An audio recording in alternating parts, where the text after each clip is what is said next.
Assalamualaikum warahmatullahi wabarakatuh. Alhamdulillahirabbil alamin wa bihi nasta'inu ala umuri dunya waddin wa ala alihi wa ashabihi ajmain. Asyhadu an la ilaha illallahul malikul haqqul mubin wa asyhadu anna sayyidana Muhammadan abduhu wa rasuluhu shadiqul wa'dil amin. Amma ba'du.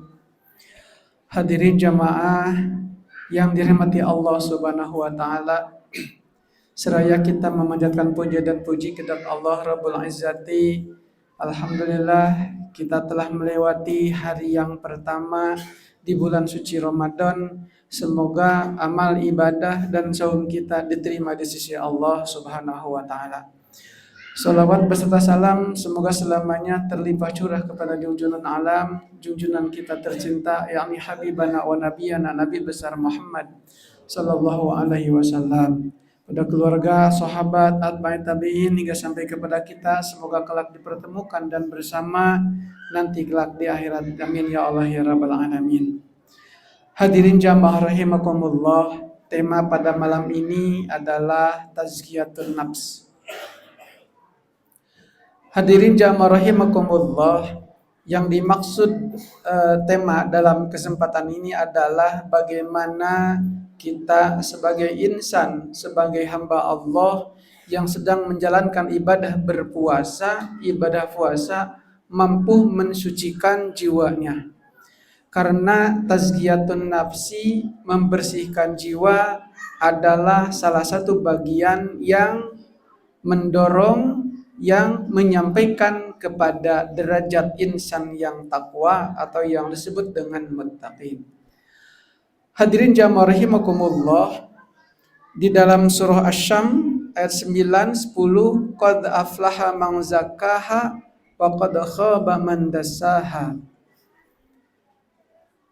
Qad aflaha, kalimatnya ada kata qad, harap qad, kemudian masuk kepada fi'il madhi yang menunjukkan makna yakin atau litahqiq.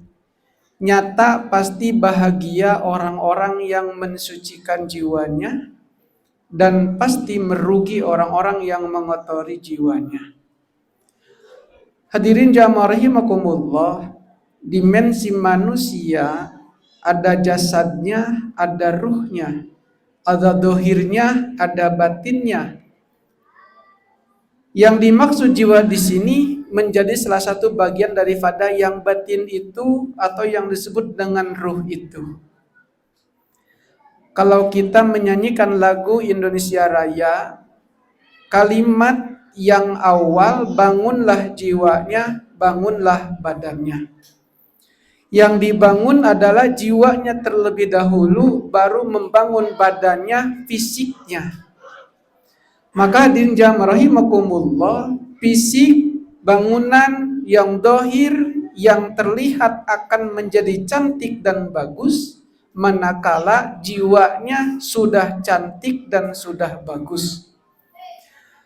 Maka dengan demikian hadirin jamaah rahimakumullah, pantas kalau jiwanya sudah baik, jiwanya sudah menjadi bersih, jiwanya sudah indah, akan terlihat kepada sikap dan perilaku yang indah pula.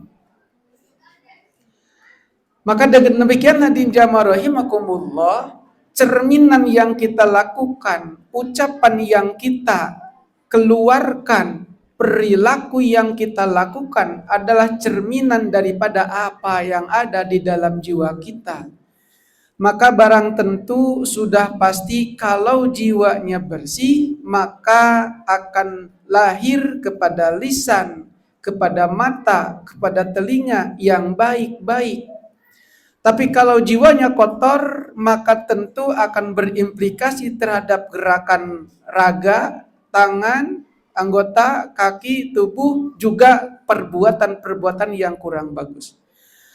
Maka dengan demikian hadirin jamaah rahimakumullah, dalam salah satu hadis disampaikan, alaina fil jasadi mudghah idza saluhat sairu amali wa idza fasadat sairu amali wa idza fasadat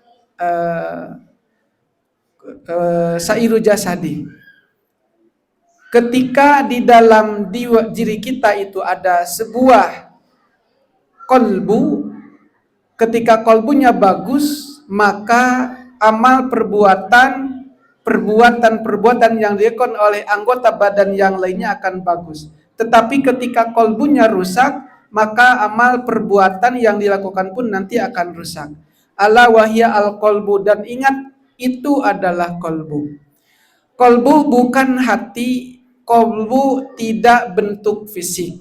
Beda antara kolbu dengan hati. Hati dalam bahasa Arab disebutnya dengan kibad. Kalau kolbu, ya kolbu, bukan kibad, bukan hati. Itu adalah isi yang ada di dalam hati. Maka kalau kolbunya bagus, kolbunya baik, akan menuntun seluruh anggota tubuh menjadi tubuh yang baik, perbuatan yang baik. Ibarat berjalan di hutan atau berjalan di kegelapan, kalau lampu mobilnya bagus, lampu mobilnya tidak ada kotoran-kotoran, maka akan terang benderang. Begitupun kalau lampunya mati atau lampunya kacanya tidak bersih, maka jalan itu juga tidak akan bersih.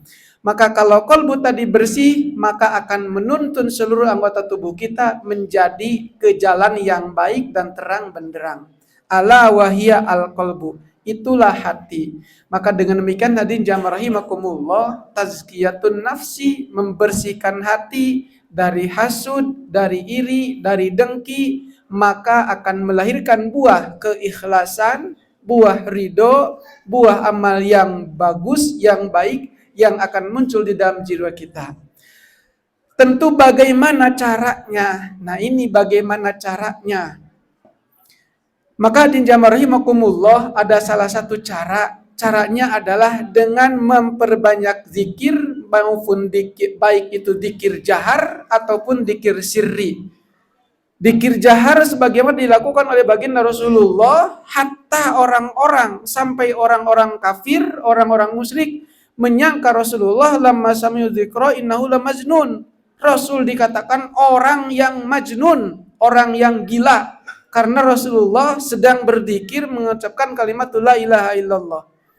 Jadi orang-orang mendengar Rasulullah berzikir dengan ayat itu sampai disangka orang gila. Maka hadirin jamaah rahimakumullah, dengan berzikir akan sedikit demi sedikit mengikis kotoran-kotoran hasud, kotoran-kotoran dengki yang ada di dalam jiwa kita.